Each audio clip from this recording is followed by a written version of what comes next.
Crônicas do Amanhecer. Por Feijão Centro Espírita Allan Kardec de Balneário Gaivota. 21 de setembro de 2019. Clube Brasileiro reage à zoeira do Porta dos Fundos parte 4.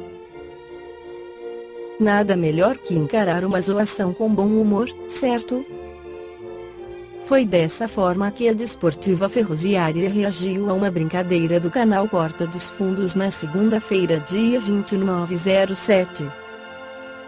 No vídeo, Rafael Portugal interpreta um personagem cujo desejo é reencarnar como jogador de futebol.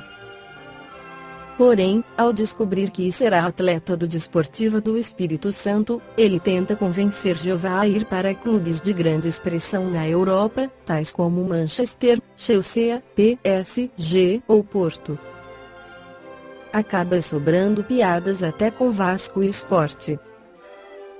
Na terça-feira, dia 30/07, a Desportiva entrou na brincadeira, publicou uma foto de Rafael Portugal com a camisa do time e informou que ele era o novo reforço do clube após recusar ofertas de dois fortes concorrentes.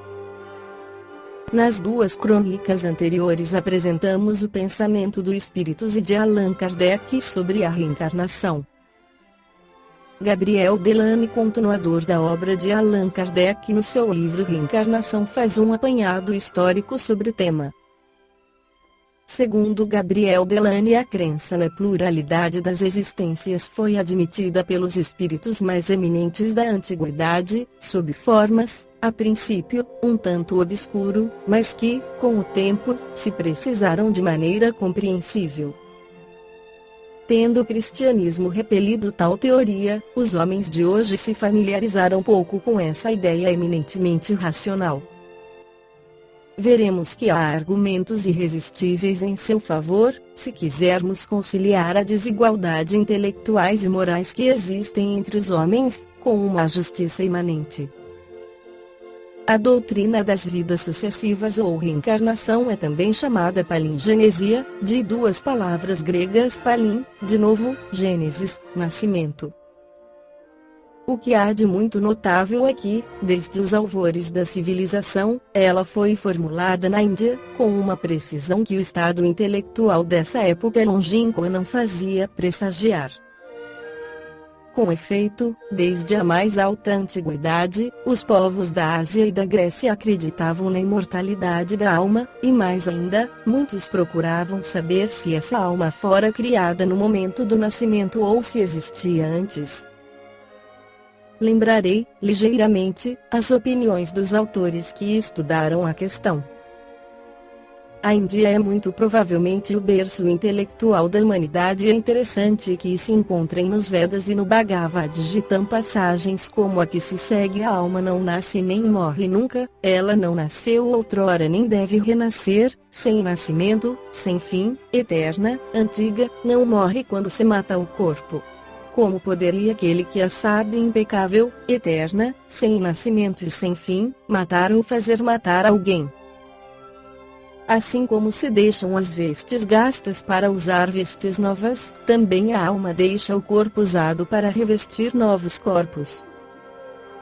Eu tive muitos nascimentos e também tu, Arjuna, eu as conheço todas, mas tu não as conheces. Aqui se afirmam, na doutrina védica, a eternidade da alma e sua evolução progressiva pelas reencarnações múltiplas, as quais têm por objeto a destruição de todo o desejo e de todo pensamento de recompensa pessoal. A ideia de reencarnação nos povos egípcios se perde nos tempos, pois era cultuada junto às classes dos iniciados nos mistérios de Isis. O indivíduo era dividido em três partes: Ka, corpo astral, Ba, corpo mental, Ku, corpo causal. Estes mistérios eram instituições públicas, mantidas pelo Estado, eram centros de vida nacional e religiosa, os quais eram frequentados por todas as classes sociais. Eram constituídos de vários graus e duravam muitos anos. Os que passavam por todos os graus, homens e mulheres, eram considerados ocultos, pois adquiriam os conhecimentos deste mundo e uma nítida compreensão de seu futuro após a morte das leis que regem os mundos superiores. Os ensinamentos internos e superiores permaneciam selados para o povo, ainda não suficientemente preparado para aprendê-los. Todavia, praticamente toda a população egípcia sabia destes mistérios, de tudo que relacionava com a vida depois da morte, de como se preparar para enfrentá-la corajosamente. Encontra-se no masdeísmo, religião da Pérsia, uma concepção muito elevada, a da redenção final concedida a todas as criaturas, depois de haverem, entretanto, experimentado as provas expiatórias que devem conduzir a alma humana à sua felicidade final. É a condenação de um inferno eterno, que estaria em contradição absoluta com a bondade do Autor de todos os seres. Pitágoras foi o primeiro que introduziu na Grécia a doutrina dos renascimentos da alma, doutrina que havia conhecido em suas viagens ao Egito e à Pérsia. Ele tinha duas doutrinas, uma reservada aos iniciados, que frequentavam os mistérios, e outra destinada ao povo. Esta última deu nascimento ao erro da metempsicose. Para os iniciados, a ascensão era gradual e progressiva, sem regressão às formas inferiores, enquanto que ao povo, pouco evolvido, ensinava-se que as almas ruins deviam renascer em corpos de animais, como expõe, nitidamente, seu discípulo Timeu de Locris na seguinte passagem: pela mesma razão é preciso estabelecer penas passageiras fundadas na crença da transformação das almas ou da metempsicose.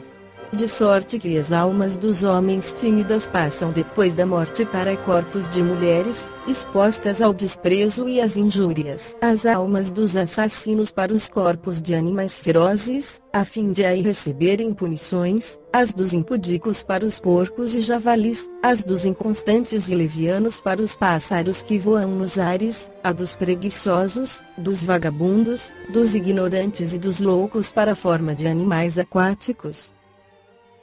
É de assinalar que Heródoto, falando, entre os gregos, da doutrina dos egípcios, tivesse pressentido a necessidade da passagem da alma através da fieira animal, atribuindo-lhe, porém, um caráter de penalidade, que confirmou o erro da metempsicose.